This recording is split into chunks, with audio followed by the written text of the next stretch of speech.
तो अब जो नेक्स्ट अपने सामने जो क्वेश्चन है उसमें इंटीग्रेशन दिया हुआ है एक साइड और दूसरी साइड उसका पार्शियली सॉल्यूशन भी दिया हुआ है। एक आधा सॉल्यूशन दिया हुआ है जिसमें कुछ कांस्टेंट मिसिंग है, मतलब कि उसमें एक कांस्टेंट पार्ट भी आ रहा होगा साथ में, वो और आपको निकालना है, बाकी गिवन है इस टाइप से। ठीक है ना? तो देखो इस टाइप के क्वेश्चन को सॉल्व करने का सबसे सिंपल तरीका है, बोथ साइड डिफरेंशिएट कर दो। बोथ साइड डिफरेंशिएट करोगे तो जो इस तरफ वाला पार्ट है तो वो आपका इंटीग्रेशन वाला पार्ट वो तो हट जाएगा, सीधा एक्सप्रेशन आ जाएगा एक्स की power 4 plus 1 divide by x into x square plus 1 का होल स्क्वायर। और इस तरफ आपको डिफरेंशिएट करना पड़ेगा, तो आप ln x को डिफरेंशिएट कर लेना, बचे हुए पार्ट को डिफरेंशिएट कर लेना, c का डिफरेंशिएशन 0 हो जाएगा। अब आपको a और b निकालना, x की दो अलग अलग वैल्यू रख के देखो, दो इक्वेशन मिलेगी, सॉल्व करना और a और b मिल जाएगा। ये तो है इसका सबसे सिंपल मेथड। चार ऑप्शन देखो, पुट करो, उससे भी आप कर सकते हो, है ना? तो ऑप्शन देख के भी कर सकते हो, ये कुछ टेक्निक्स है। मैं आपको इस क्वेश्चन को सिंपली भी करके बता देता हूँ कि भाई अगर इस तरफ का पार्ट नहीं दिया होता इन केस, तो वो क्या दिमाग लगा रहे होते वो भी अपन देख लेते। ठीक है ना? तो स्टार्ट करते हैं। अब मेरा इंटीग्रेशन ऐसा कुछ लिखा हुआ है, x की पावर 4 प्लस 1 और नीचे लिखा है x into x square plus 1 का होल स्क्वायर dx, ये ऐसा कुछ लिखा है। अब देखो मैं ऐसा करूं कि ये x की पावर 4 प्लस 1 है, इसको परफेक्ट स्क्वायर बनाया जा सकता है अगर मैं इसमें प्लस 2x माइनस 2x कर दूं। देखना क्या होगा।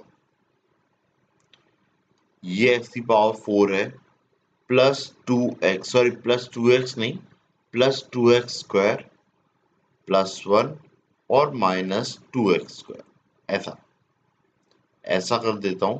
देखो क्या होता है, ये x है, ये एक्स स्क्वायर प्लस 1 का होल स्क्वायर है और इसके नीचे भी क्या जाएगा, x into x square plus 1 का होल स्क्वायर, ऐसा कुछ। ये ऐसा बन रहा है, दो पार्ट में ब्रेक हो गया है ना, अलग अलग कर लिए इनको, dx। अब देखो पहला पार्ट में क्या हो रहा है, पहला पार्ट में ऊपर एक परफेक्ट स्क्वायर बन रहा है। एक सेकेंड, इसको जरा सही कर ले भाई। हाँ, एक्स स्क्वायर प्लस 1 इसका होल स्क्वायर बन रहा है ऊपर, और नीचे क्या लिखा हुआ है, x into x square plus 1 का होल स्क्वायर, ये लिखा हुआ है एक पार्ट में। फिर सब्ट्रैक्शन के बाद में क्या लिखा है, अब चाहो इसमें भी इंटीग्रेशन लगा लो, log 2 बाहर लिख लो, और अंदर क्या लिखा है एक्स स्क्वायर, और नीचे क्या लिखा है x into x square plus 1 और उसका होल स्क्वायर dx, इस वाले में भी dx। अब देखो सेकेंड पार्ट में एक एक एक्स कट जाएगा, ऊपर एक एक्स बचेगा, इसका मतलब नीचे वाले को मैं टी रख सकता हूँ, उससे आंसर आ जाएगा। ठीक है, एनीवे अपन सॉल्व करते चलते हैं, धीरे धीरे क्लिक होती जाएंगे। यहाँ पे न्यूमरेटर और डिनोमिनेटर सेम है, कट जाएगा, so it is integration of 1 by x d x, जो कि होता है ln mod x।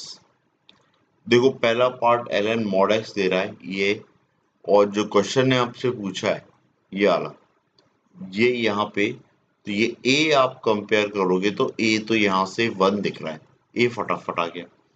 अब नेक्स्ट अपन कर लेते हैं, तो नेक्स्ट में क्या दिख रहा है, ये 2 है, एक x कैंसिल हुआ है तो ऊपर x आया है, और नीचे कितना है एक्स स्क्वायर प्लस 1 और इसका होल स्क्वायर dx, और ऊपर 2x है, एक्स स्क्वायर प्लस 1 को t रखो, put x square plus 1 equal to t, तो 2x dx कितना मिल जाएगा, dt,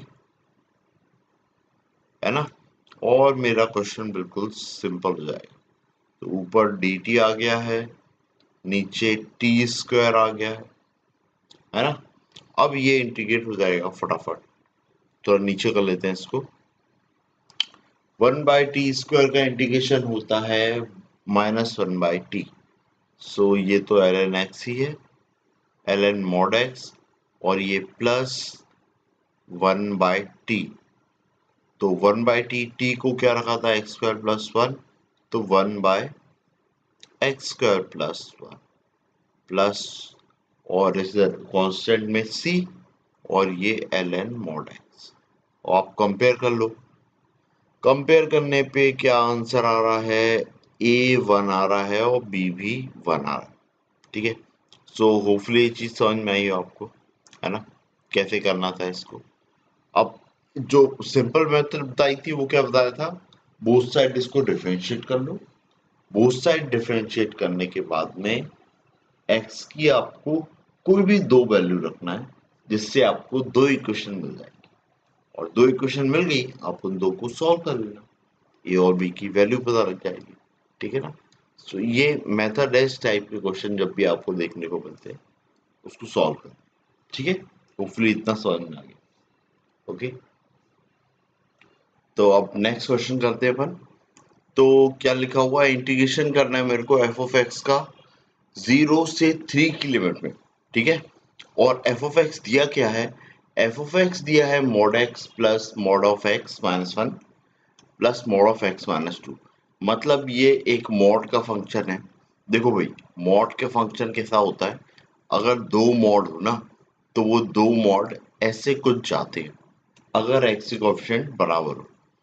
तीन मॉड हो ना, तो वो कैसे जाते हैं, ऐसा आता है, सॉरी, ऐसा कुछ आता है, फिर ऐसा आता है, फिर ऐसा आता है, फिर ऐसा आता है। ठीक है ना, सो इस तरीके से मॉड के ग्राफ कुछ रफली इस टाइप से ही बनते हैं। तो अगर मेरे से इंटीग्रेशन पूछा है, मतलब कि कर्व से नीचे का एरिया पूछा है, तो या तो आप इंटीग्रेट कर लो, है ना, या तो आप चाहो ना तो कर्व बना के उसके नीचे का एरिया भी कैलकुलेट कर सकते हो। तो अपन दोनों ही तरीके से देखते हैं, और फिर आप खुद डिसाइड कर सकते हो थोड़ा सा प्रैक्टिस करके कि इन दी एंड आपको क्या तरीका यूज करना चाहिए। ठीक है, तो भाई पहले तो इसको मिटा दे, ये सब जो रायता फैला। ओके, ठीक है भाई, सबसे पहले अपन अपने जो नॉर्मल इंटीग्रेशन होता है उससे ही कर लेते हैं। तो जो ये ऐसा कुछ दिया हुआ है 0 से 3 एफ ऑफ एक्स, मेरे फंक्शन को 0 से 3 तक इंटीग्रेट करना है। तो ये फंक्शन एक्चुअली तीन पार्ट में टूटा है, दैट इज 0 to 1, फिर उसके बाद में 1 to 2,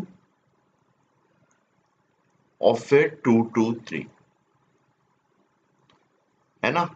ये तीन पार्ट में ब्रेक हुआ है, और ये तीन पार्ट में मेरे को इसको तोड़ना है। देखो ये कैसे पता कि ये तीन पार्ट में हो रहा है, बहुत सिंपल सा है, या फिर मैंने 0 से 1, 1 से 2, 2 से 3 ऐसा ही क्यों लिया, ये जो x है, ये x जब मैं 0 रख रहा हूं तो 0 के इस तरफ नेगेटिव है, 0 के इस तरफ पॉजिटिव।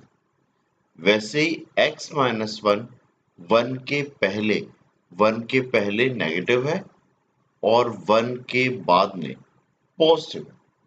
ठीक है, और वैसे ही x -2 2 के पहले नेगेटिव है, और फिर 2 के बाद में पॉजिटिव है। तो मॉड क्या होता है, जब मेरा कर्व नेगेटिव हो रहा होता है उसको एक और नेगेटिव साइन देके पॉजिटिव बना देता है, ये नेचर होता है। तो अपन को इसलिए एक तो 0 से छोटा लेना है, पर 0 से छोटा इंडिकेशन तो बोला ही नहीं है, तो जरूरत ही नहीं है। फिर 1 और 0 के बीच में लेना है, फिर 1 और 2 के बीच में लेना है, सॉरी 0 से 1 के बीच में लेना है, 1 से 2 के बीच में लेना है, फिर 2 से 3 के बीच में लेना है, और उनको साइन देना है, एक्सप्रेशन बनेगा और इंडिकेट करना, दैट्स इट, बस इतना ही है। तो अपन ऐसा करते हैं, इंडिविजुअली कर लेते हैं फटाफट। वाइट कहाँ गए भाई, ये रहा। 0 से 1, 0 से 1 जैसे ही मैं देख रहा हूं, तो उसमें 0 से 1 में पहला वाला पॉजिटिव हो रहा है, बचे हुए दो नेगेटिव हो रहे हैं। तो नेगेटिव साइन का मल्टीप्लाई करूंगा x माइनस वन में, तो माइनस एक्स प्लस वन होगा। वैसे ही नेक्स्ट वाला भी माइनस एक्स प्लस टू होगा। इसको आप कर लो, तो एक एक्स से एक एक्स कैंसिल हो रहा है और ये आ रहा है 3 - x। 3 - x का इंटीग्रेशन, 3 - x का इंटीग्रेशन क्या होता है? 3x minus x square by two.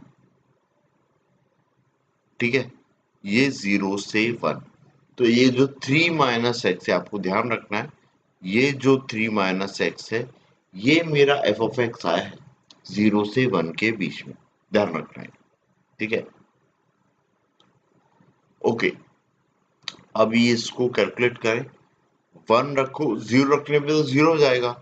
जैसे ही 1 रखोगे तो कितना हो जाएगा? 3 - 1/2। 3 में से आधा घटाओगे तो 2.5, है ना? 2.5, दैट इज 5/2। ओके, 0 से 1 में जो मेरा पहला कर्व है वो क्या दे रहा है? 5/2। अब सेकंड वाला 1 से 2, 1 से 2 रख रहा हूं तो पहला वाला पॉजिटिव आएगा, सेकंड वाला भी पॉजिटिव ही आएगा, नेक्स्ट वाला नेगेटिव जाएगा। तो वो -x प्लस 2 से टूटेगा, है ना? इस समझ में आ रहा है? प्लस माइनस का क्या चल रहा है सबका, है ना? होपफुली ये मॉड वाला आपको पता हो।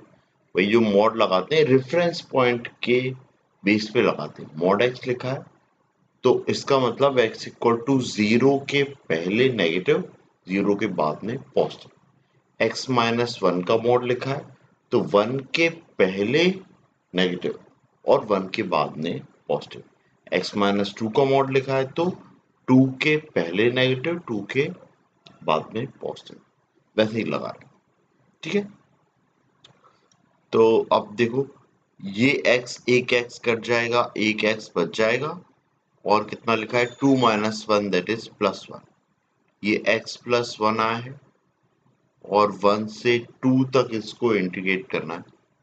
अब देख लो, x²/2 प्लस x, ये मेरा इंटीग्रल, फाइनल इंटीग्रल बन रहा है और लिमिट क्या आ रही है? 1 से 2। पहले 2 रखा तो ये कितना आ रहा है?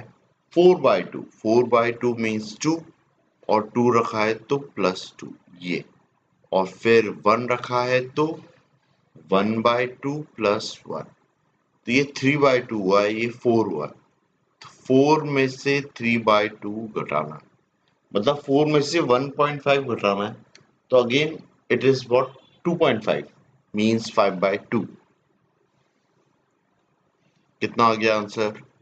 That is 5/2। पहले दोनों ही इंटीग्रेशन का आंसर आया है 5/2। नेक्स्ट वाला देख लेते हैं, वो क्या बोल रहा है? 2 से 3 तक करना है आपको। अब 2 से 3 में तीनों ही पॉजिटिव हो जाएंगे, तो x-1 प्लस x-2 और इस पूरे को इंटीग्रेट करना। तो इस बार 3x हो गए हैं, तो इंटीग्रेशन 2 से 3 लेना है।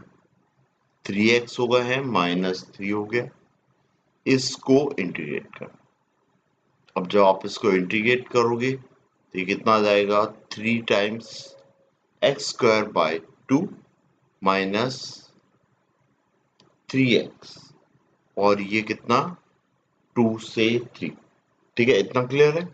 अब इसमें लिमिट आपको रखना है, 3 रखना है पहले, फिर 2 रखना है। देख लेते हैं भाई, पहले 3 रखी तो 3 का स्क्वायर दैट इज 9, 9 3 जा 27/2, पहला नंबर दैट इज 27/2।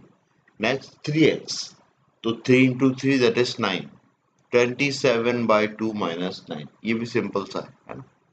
फिर ये पूरे को सब्ट्रैक्ट करना है 2 रख के, तो x² में 2 रखा तो 4, 3 into 4 12 divide by 2 that is 6, और 3x मतलब 3 into 2 दैट इज 6, तो 6 माइनस 6 0। अब 27/2 माइनस 9, तो ये 2 9 जा 18, 27 minus 18 that is 9, 9/2। Okay, third वाला आया है दैट इज 9/2। तीन इंटीग्रेशन आए हैं, दैट इज 5/2 प्लस 5/2 प्लस 9/2। ये तो बहुत इजी हो गया। 5/2 प्लस 5/2 इज व्हाट, 5, ढाई और ढाई 5, और 5 और 4.5 9.5, 9.5। 9.5 इज व्हाट, 19/2। ठीक है, कितना आएगा, 19/2, ये आंसर। ये तो किससे आया, इंटीग्रेशन से। अब इंटीग्रेशन का तरीका भी समझ में आ गया होगा आपको कि अपन को उसको पार्ट्स में तोड़ना पड़ता है, और पार्ट्स भी बेटा इस तरीके से लेना जिसपे मॉड का साइन चेंज हो रहा हो। हमेशा 1 0 से 1, 1 से 2, 2 से 3 ऐसा नहीं टूटेगा। अगर वहां पे एक्स स्क्वायर होता है ना, या रूट एक्स होता, तो उसके हिसाब से आप डिसीजन लेते, है ना। कहने का मतलब आप समझ गए होगे। या फिर 2x-3 होता, तो 2x-3 मतलब कि x = 3/2 पे वो स्प्लिट हो रहा होता। रेफरेंस पॉइंट क्या था, 3/2। ठीक है, तो ये ध्यान रखना है। तो ये तो अपन ने यहाँ तक कर लिया। अब अपन देख लेते हैं इसका वो वाला पार्ट, दैट इज कर्व वाला, कर्व बनाना। तो ये 1, ये 2, ये 3 ऐसा लिख लेते हैं। ये 0, ये ले लेते हैं 1, ये ले लेते हैं 2, ये ले लेते हैं 3, और ये ऐसे करके ऊपर जाते हैं। तो अब मेरा जो मॉड है वो क्या है, मॉड ऑफ, सॉरी मेरा फंक्शन है mod of x plus mod of x-1 plus mod of x-2। ये था मेरा फंक्शन। ठीक है, ये फंक्शन 0 से 1 के बीच में, जब 0 से 1 के बीच में देख रहा हूं, तो क्या हो रहा है, पहला वाला पॉजिटिव हो रहा था, है ना, और दोनों नेगेटिव हो रहे थे। तो अगर आपको याद हो तो ये 3 - x आ रहा था, है ना। आप करोगे तो वो 3 - x ही आएगा, पहला वाला। ठीक है, नेक्स्ट वाला x+1 आ रहा था। देखो ये लिखे, ऊपर करके बता देता हूँ। ये देखो, पहला 0 से 1 में ये कितना आ रहा था, 3 - x। नेक्स्ट वाला x+1 आ रहा था, और लास्ट वाला 3x-3 आ रहा था। ठीक है, तीनों याद रखना है बस। 3 3 - x ये आ रहा है अपना पहला। अब देखो x की जगह पे 0 रखोगे तो पहला पॉइंट तो क्या मिलेगा, 3, मतलब ये 3 से स्टार्ट हो रहा है। x की जगह पे 1 रखोगे तो ये कितना मिलेगा, 2, मतलब इस पॉइंट तक जाएगा। तो ये कर्व ऐसा कुछ बनेगा। नेक्स्ट में f ऑफ x कितना बन रहा है, नेक्स्ट में f ऑफ x कितना बन रहा है, जब मेरा 1 से 2 है, तो दैट इज x+1 मतलब कि x की जगह पे 1 रखूंगा, अभी 1 से स्टार्ट करना है, तो 1 रखूंगा तो ये कितना बन जाएगा, देखो 1 + 1 2, मतलब यहीं से स्टार्ट हो रहा है, और 2 रखूंगा तो 3 बन जाएगा।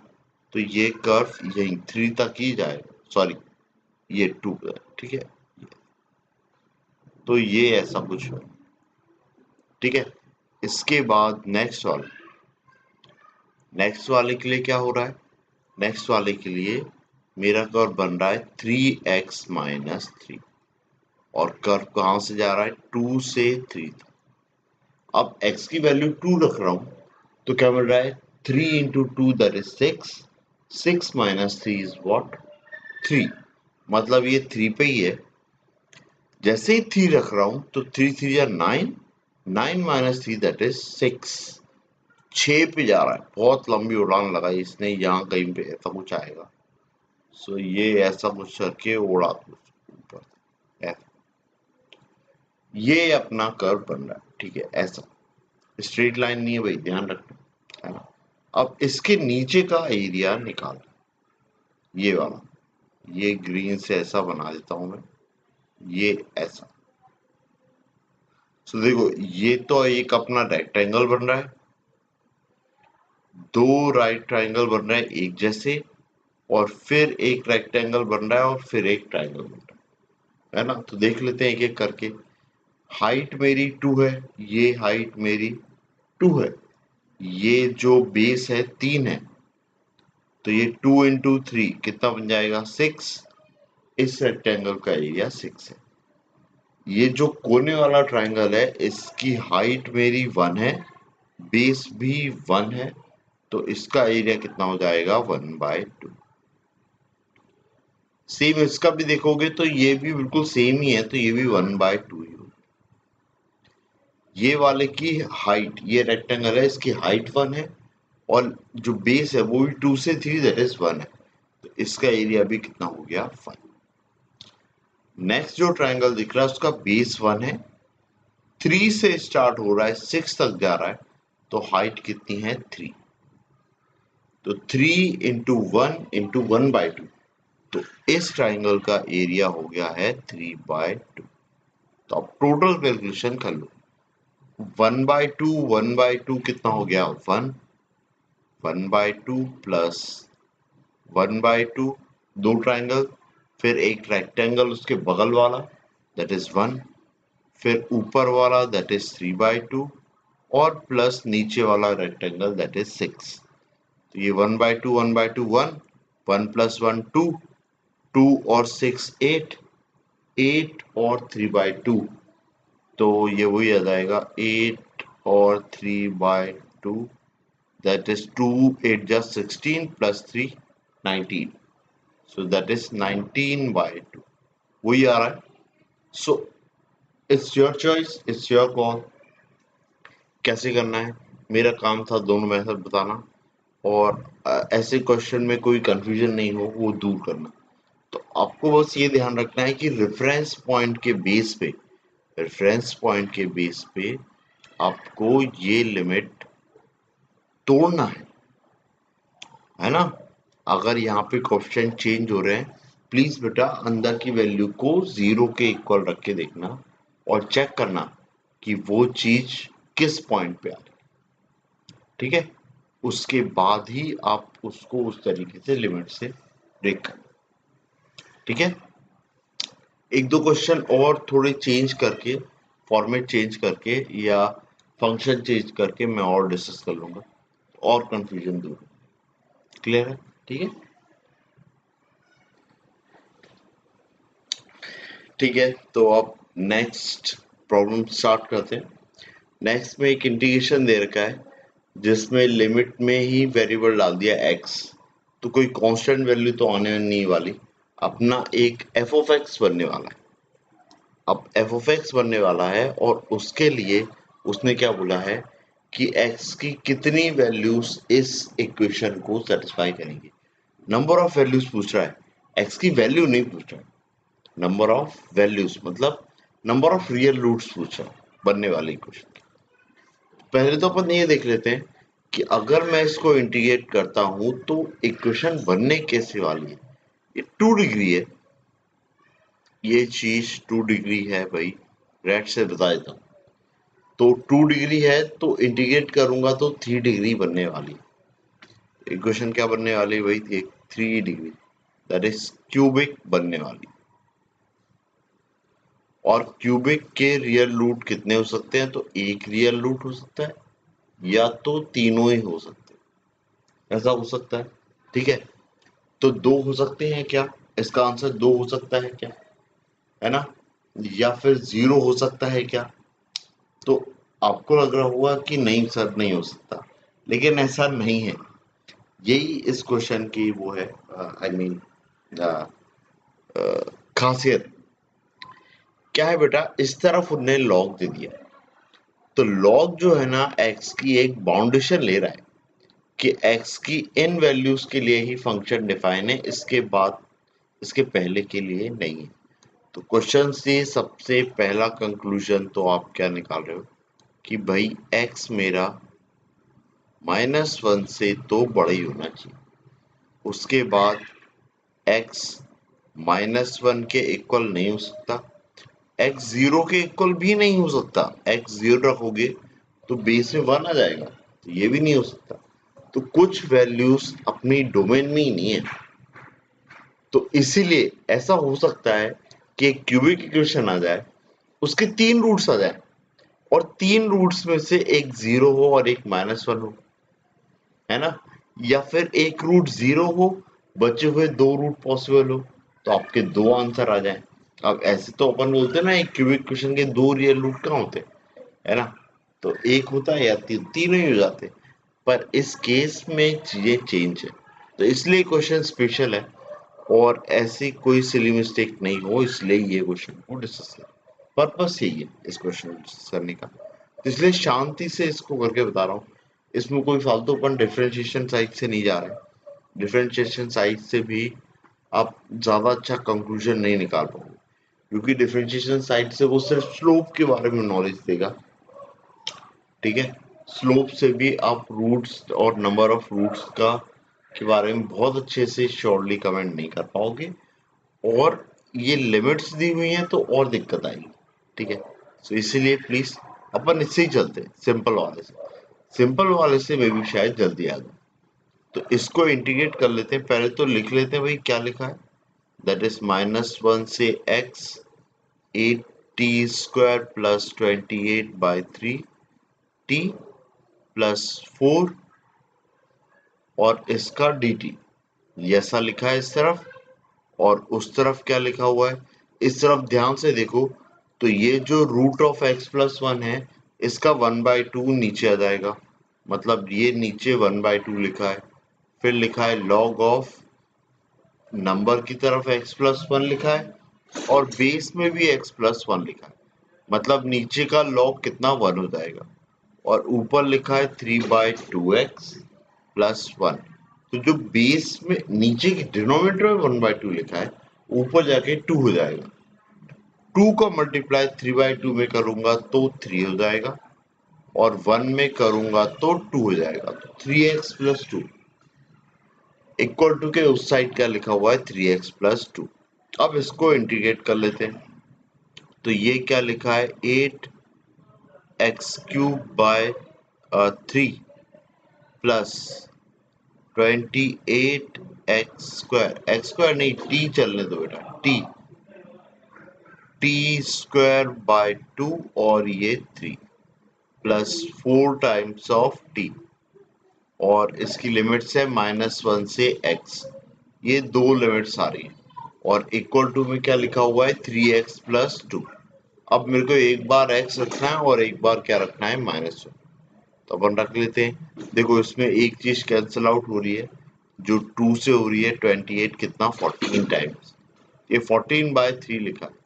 इसमें x रखा है तो ये x रखने पे कितना आ रहा है, 8/3x³ plus 14/3x² plus 4x, ये आ रहा है, ये पहला है।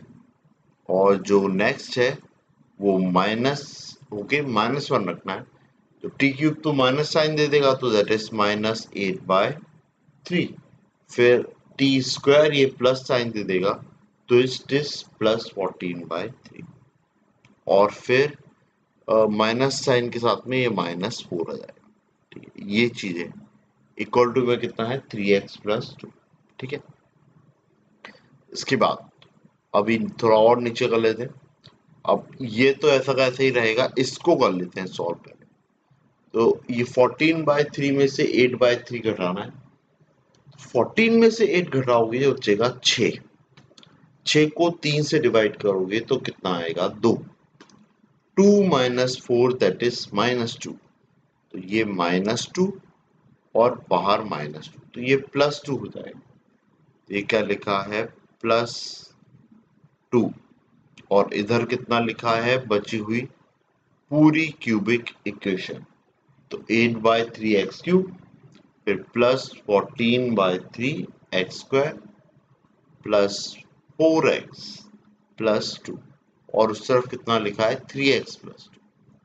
अब ये 2 से ये 2 कैंसिल आउट हो गया, 3x उधर गया तो 4x में से 3x गए तो x बच गया।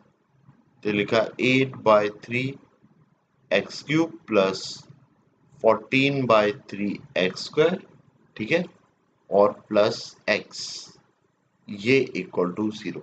अब ये क्यूबिक इक्वेशन बनी है और लकीली इसमें से एक x कॉमन आ रहा है। ओके, ठीक है। सो एक x कॉमन आ रहा है और ये 3 का एलसीएम ले लूं तो 1 कितना हो जाएगा, 3। इसको ऐसा लिख लेते हैं 8x³ पहले लिख लेते हैं, आराम आराम से ही करते हैं, कोई दिक्कत नहीं है, कोई जल्दी नहीं है। 14/3x प्लस 1, सबसे पहले x कॉमन लिया है, उसके बाद में अपन ने क्या किया है, एलसीएम लिया है, तो जो +1 है वो कितना हो जाएगा, 3। ये हो जाएगा 8x² प्लस 14x प्लस 3 और यहाँ पे 0, इतना ठीक है। अब इसके फैक्टर करना है, तो 8 3 जा 24 और 14 तो 12 प्लस 2 में हो जाएगा, बहुत इजी फैक्टराइजेशन है। तो ये कितना हो गया है, 8 3 जा 24 था, तो 14 को 12 और 2 में अलग अलग कर दिया, 12x प्लस 2x प्लस 3 ऐसा लिखा,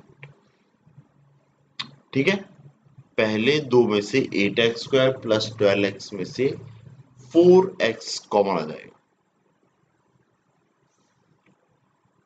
तो अंदर बच जाएगा 2x प्लस 3 और इधर +1 कॉमन ले लिया तो 2x प्लस 3। ओके, अब इन दोनों में से 2x प्लस 3 कॉमन ले लिया, अंदर कितना बच रहा है, 4x प्लस 1 और बाहर कितना x बच रहा है। तो फाइनली मेरे तीनों ही रूट्स आ गए, है ना, 3 रियल रूट्स आ रहे हैं। एक तो x इक्वल टू 0 ही आ रहा है, एक आ रहा है x इक्वल टू -3/2 आ रहा है, और एक आ रहा है x इक्वल टू -1/4। भैया लेकिन अपन ऊपर देख लेते हैं, अभी यहाँ पे जल्दबाजी नहीं करके आपको तीनों रियल रूट पे टिक नहीं करना है, पहले देखना है कि मैं क्या क्या ले सकता था। तो देखो 0 तो नहीं ले सकता, -1 भी नहीं ले सकता, मेरे को -1 से बड़ा लेना है, मतलब इधर इस तरफ राइट हैंड साइड, तो ये नहीं ले सकता, 0 नहीं ले सकता, ये वाला नहीं ले सकता, ये ले सकता। तो x का एक ही आ रहा है, तो number of values of x satisfying the given equation is only one, that is -1/4। ठीक है, अब आप कुछ और लगाने जाओगे जैसे कि डिफरेंशिएशन, ऐसा कुछ बहुत ज्यादा हेल्प नहीं करेगा इस बार, तो बिल्कुल नहीं, क्योंकि उस साइड लॉग लिखा है, अगर लॉग नहीं होता स्टिल मैं आपको सजेस्ट नहीं करता, पर फिर भी आप यूज कर सकते थे, है ना। पर कई बार दिक्कत आती है ना, आपका वो क्या होता है कि अपन डिफरेंशिएट करते हैं, मतलब वो इस तरीके से होता है कि मैंने कर्व बनाया है, थोड़ा बहुत बता देता हूँ कि मेरा अगर कर्व ऐसा जा रहा है, ठीक है, तो क्या होगा कि इसकी x की, अब जब इसको डिफरेंशिएट करूँ तो आप देखो इस कर्व का या तो जो आपके रूट्स आने वाले हैं वो क्या आ जाएंगे, परफेक्ट स्क्वायर बन जाएगा, मतलब जो इक्वेशन बनेगी क्वाड्रेटिक वो एक परफेक्ट स्क्वायर बनेगी। तो परफेक्ट स्क्वायर ये बताना चाह रही होगी कि x की एक ही वैल्यू है जिसपे वो क्या आ रहा है, डिफरेंशिएशन 0 दे रहा है, ठीक है ना। सो उस केस में क्या है, वो पॉइंट ऑफ इन्फेक्शन बन जाता है ना, कि पॉइंट ऑफ इन्फेक्शन होता है और उससे मेरा क्या होता है, कॉन्केविटी का जो वो है वो चेंज नहीं होता, है ना, वो इंक्रीजिंग ऐसे ही बन के आता है और ऐसे ही चला जाता है ना, इस तरीके से होता है ना। सो इसीलिए तो अगर मैं उस कर्व को डिफरेंशिएट करूं, मतलब ऊपर वाले इंटीग्रेशन वाले फंक्शन को इंटीग्रेट करूं और बनने वाली क्वाड्रेटिक के रूट्स इमेजिनरी आ जाएं, मतलब कि दोनों वैल्यूज मेरी कैसी आ रही हैं, वो इस तरीके से आ रही हैं कि उस पे मेरा जो वो है क्या बोलते डिफरेंशिएशन है वो 0 नहीं हो रहा है, इसका मतलब एक ही रियल रूट आने वाला है, क्या आने वाला है, एक ही रियल, ठीक है, लेकिन इस बार ये दिक्कत है ना कि वो रियल रूट कहाँ आने वाला है, वो -1 से पहले बाद में आ गया तो और दिक्कत होगी। और अभी तो मेरे तीनों ही रूट निकल आए हैं, तो बनने वाली क्वाड्रेटिक जो होगी उसके तो दो डिस्टिंक्ट रूट आ जाएंगे, तो और कंफ्यूजन होता है। प्लीज डिफरेंशिएशन वाली साइड मत जाना, ठीक है। बाकी आप ट्राई कर सकते हो अपनी तरीके से, ठीक है। बाकी मेरे हिसाब से सबसे सिंपलेस्ट तरीका यही है, क्योंकि इंटीग्रेट करने के बाद आपको सिंपली 3 रूट्स मिल रहे हैं, तो दिक्कत ही क्या है, ठीक है ना। क्वेश्चन सिंपल है तो सिंपल तरीके से ही करो, ओके, ठीक है।